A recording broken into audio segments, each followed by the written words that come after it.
to another body management video with me, Tanya Ross. I'm going to lead you through another stretch. This is aimed at the lower back and into the sides of the body. So you might get a little bit of your lats, you might get a little bit of QL down there. So in terms of those muscles down the sides, maybe a little bit of your obliques as well. So with this as a stretch, if you're experiencing problems in the back, so any like pains or neural issues, anything like that, this is not the stretch for you. There are other stretches which would come prior to that and certainly start at the very start of our body management series, which follows through in order up to a certain point, which is really useful for your body. So anything that's denoted for back care, certainly have a go, but start off with our first videos, the likes of how to stretch, child's pose, the cats, those sorts of positions are definitely much softer.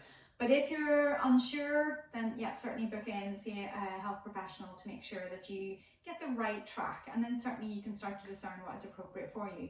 But in the meantime, if you're not getting any issues, this might be a really good stretch for you, especially even in the workplace. You could pretend you've dropped something while you're doing this stretch and trying to pick it back up again so it doesn't look just as suspect in the office. But it's good to do if you're just on a chair. It saves you getting down onto the floor, and it may just be a stretch that you need in a particular area of your body, which there are so many different stretches. Sometimes one stretch will get you in a certain part, even though they're for the same muscle groups, and maybe the other stretch will be the one that makes that sort of light bulb moment for you in targeting those particular fibres that feel like they need a stretch. So with this as a position, it follows on from a previous video, which is just in terms of lumbar flexion, to stretch and open up the lower and mid back areas, so reaching up into the thoracic area. So with this, we're just going to add in a little bit of a twist. So taking it down into position, you're dropping your chin, you're drawing your ribs in, and you're folding it forwards.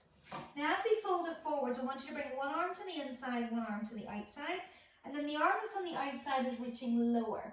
Now for me with this position, the chair in an ideal world would be a little bit higher for me, because that way then it gives me a little bit more space in terms of the arms just hanging on the floor. So in terms of your seat position, if you need to adjust sitting forward, sitting backwards on the chair to find maybe that sort of sweet spot, then yep, certainly do that. But I do want you to make sure that you have your feet on the floor, because if you don't and you're going to twist, then it's easier to fall off. So feet on the floor, you can reposition the hands into the center. You know what shape your spine is going down through. So you're drawing the chin down, you're drawing the ribs in, you're slowly folding forward. And as you take it into your end position, you're reaching down with the outside hand. And as you do, that twists the body, and you're going to feel that stretch coming into the side of the waist. So I'm going to show you from side on.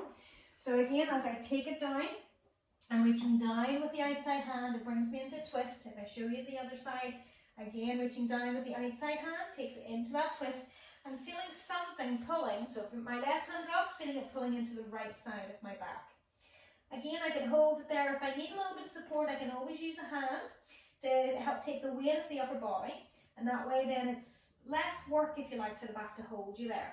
When you're coming back up from this, allow the body to square off, and then slowly pressing with the arms to roll the spine up, the head coming up last. Good principles in terms of returning from a stretch each time, but certainly you also have that option that after you've done the stretch, squaring it off, lengthening through the back so that you feel all the back muscles engage, and then pressing up. And that way then hopefully we don't come into a risk point with the back of potentially making it worse after it has been stretched out. So it's taking those precautions whenever you go in. Make sure if you haven't done the twist, if you haven't done that lumbar flexion video first of all from the chair, make sure you do it first of all just to find what works for you before you take it into this stretch. But certainly it may give you that, again, that light bulb moment that maybe a certain area of your body just hasn't experienced the stretch so far. So hopefully you like this video. Let us know, click like, but also then leave a comment to let us know what you've liked and maybe any other content that you would like to see. You can click subscribe. We would love to have you on the channel, and that way then we can also notify you. If you click the notifications, then we can also notify you whenever we've uploaded more content. So have fun with the stretch, and hopefully we'll see you soon. Thanks for watching.